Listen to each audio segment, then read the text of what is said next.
नमस्कार, good morning.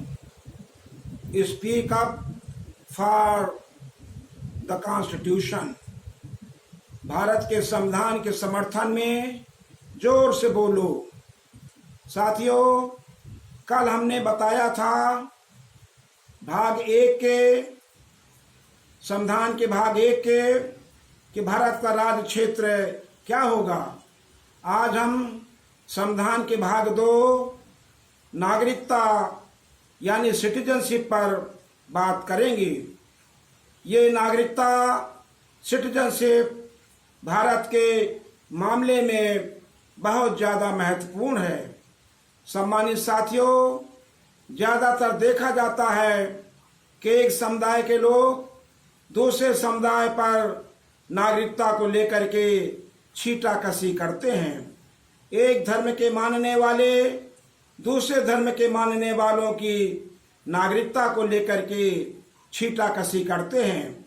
एक जाति के लोग दूसरे जाति की नागरिकता पर साथियों तंज कसते हैं।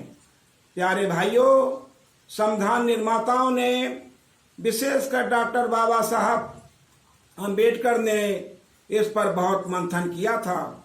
वे जानते थे कि भारत बहुत जातियों का देश है, बहुत धर्मों का देश है। कुछ धर्म भारत में बाहर की भूमि से आए हुए हैं। इन्हीं बातों को लेकर के लोगों में बखेड़ा खड़ा होता रहेगा। इसलिए नागरिकता पर बहुत गहरा मंथन चिंतन के बाद ये व्यवस्था दिया था कि 26 जनवरी 1950 ये हमारे लिए बहुत महत्वपूर्ण है, क्योंकि 26 जनवरी 1950 से ही भारत रिपब्लिक बना है। स्वतंत्र भारत की सही मायने में शुरुआत होती है। तो प्यारे भाइयों, सम्मानित साथियों, हम बताना चाहते हैं कि संविधान ने किन्हें भारत का नागरिक माना है।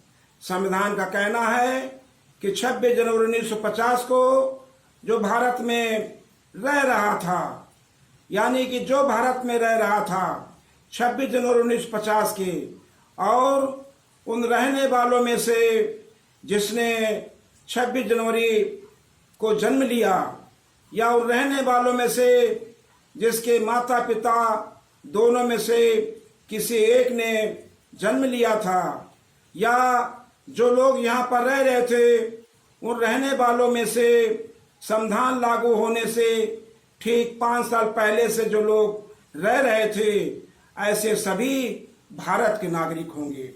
प्यारे साथियों, भारत में देश की नागरिकता दी गई है, यानी भारत का नागरिक, सिटीजन ऑफ इंडिया। भारत के संविधान में किसी राज्य की, किसी क्षेत्र की नागरिकता का प्रावधान नहीं है, एक गहरी नागरिकता है। तो सम्मानित साथियों, आपने देखा कि ये 3 तरह के लोग जो भारत में 26 जनवरी 1950 को रह रहे थे, वे सभी भारत के नागरिक हैं।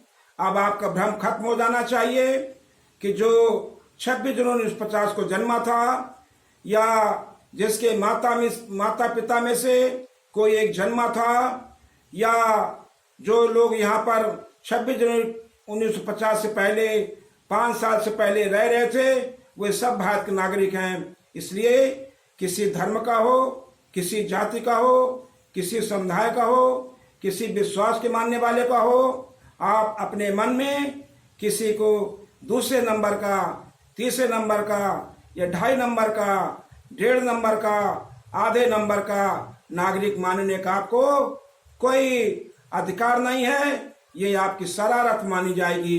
अगर आप किसी को भारत के नागरिक होने में कोई संदेह करते हैं, बहुत बहुत धन्यवाद। जय भीम, जय भारत, जय जन, जय उत्थान, जय संविधान, जय किसान, जय मजदूर। धन्यवाद।